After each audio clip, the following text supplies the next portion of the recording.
Myself, Tanarajan, will be conducting an interview with Dr. Giridharan on leadership topic. Dr. Giridharan, could you please introduce yourself and the background of your organization, including the vision and the mission, and what inspired you to get into a food industry? Good day, Mr. Taha, and thank you for having this interview with me. So, what inspired me and the vision and mission for this food place called Tease Toss? So, how this idea came by was because I used to travel a lot as a student. So, as I was traveling a lot, I saw many fascinating cultures, and all those cultures were associated with food. And I thought food was a great medium to bring people together because food serves as a nuclei, like a nucleus in any form of civilization. Every form of civilization started with food somehow. They always come back to food, and food somehow unites people. Food brings people together. So I thought, okay, let's start something that can bring more kindness and more harmony to our society, our culture, and I thought food can bring people together. It's a happy place. So, and at these times, what we need most at current times, in this world is kindness. So, yes, food does a lot of good, and it brings a lot of positivity.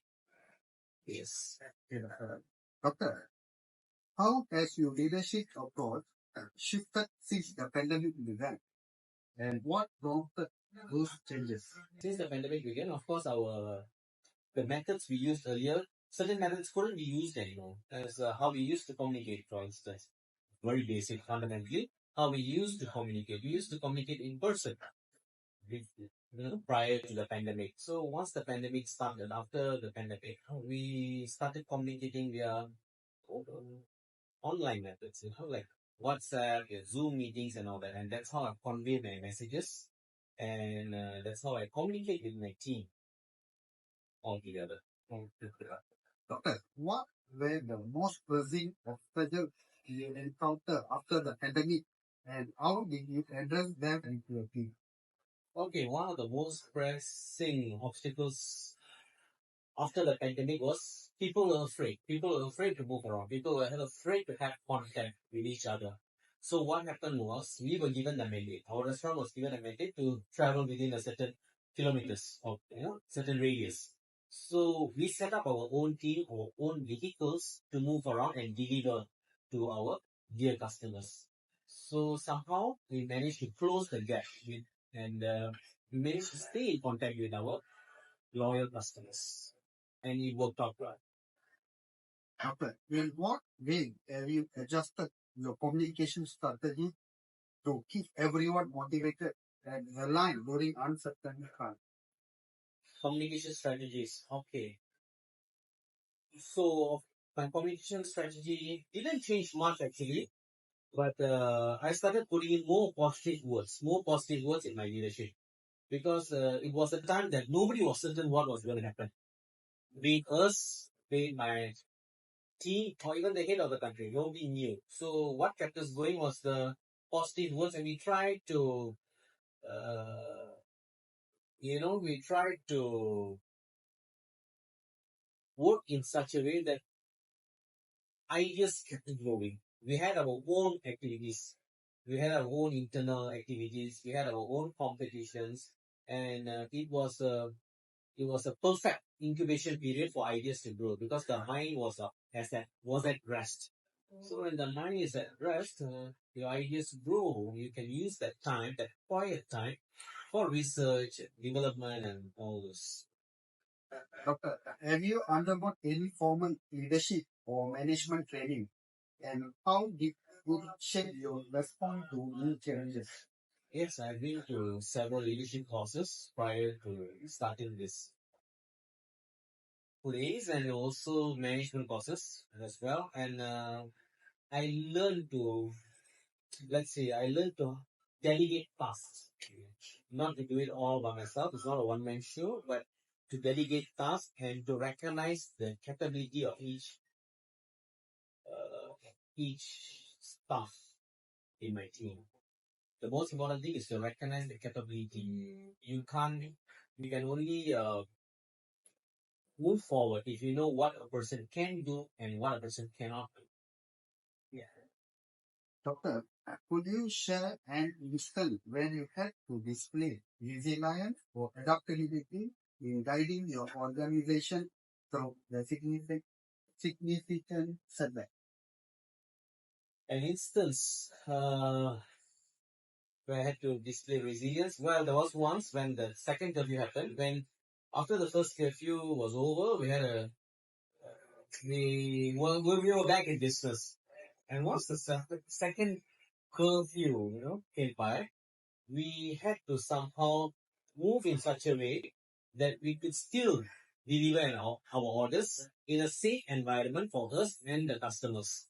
So we had uh, how do you say, a system where customers, we had customers on a monthly basis. We had catering system because instead of using other platforms to order food, they came to us.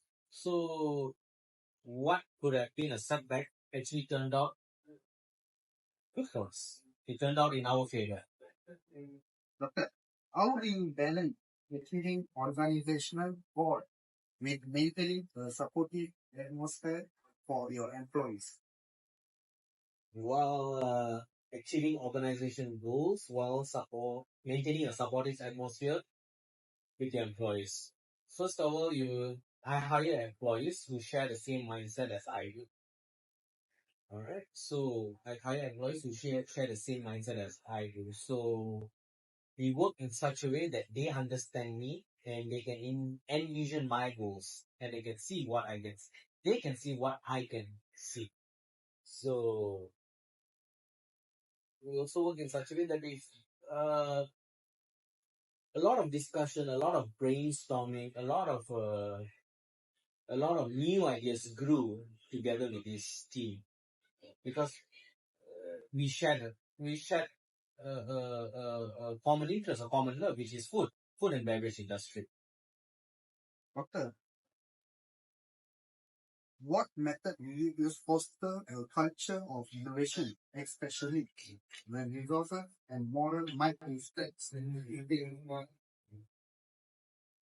Okay, when resources and moral might be stretched thin, well, what culture of innovation did I use? Well, it was very simple. I had a lot of indoor activities, so we never really felt in such a dire situation where we felt helpless because we always had something to do. Because if you can't work with tiny customers, you can always work with yourselves, amongst yourself. So we had a lot of competition, we had a lot of brainstorming ideas, and we came up with certain techniques that we never used before because we had ample time to work. We were not busy.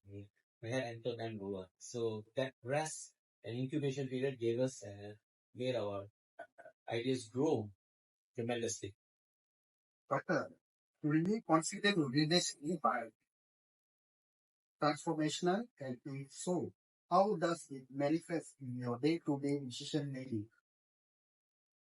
Yes, I do consider my leadership style transformational. My leadership style is very transparent.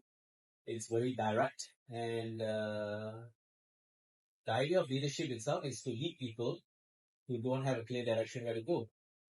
So if you can lead well and show them where to go, we can reach a successful destination altogether, and the journey will be a wonderful one. Doctor, which leadership attribute do you believe are most critical for modern leaders? And how do you work strengthening them?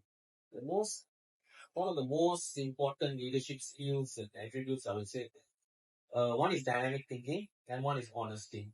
The leader has to be honest to himself and whoever he's leading. His ideas has to be honest. And a good leader will have a lot of ideas, handful of ideas that others can't think of, and the ability to foresee and gamble with his ideas, the courage to gamble, the courage to take decisions, in a split of a second. So I think that is a leader is someone that holds the organization together. So the leader has to be very courageous and very brave, and also be very honest to himself. Okay, that's our last question. Yes. What step are you taking to stay informed about emerging leadership trends and to anticipate future shift in your field? Well, emerging leadership trends. Well, we have a lot of. We are very active. We take part in a lot of food conventions, in a lot of roadshows, in a lot of classes, and so on. So we are exposed, and we see a lot of people from the same, from the same trade. So we exchange ideas, we give ideas, and we take ideas, and somehow we learn and grow together. And it's working out very well for us.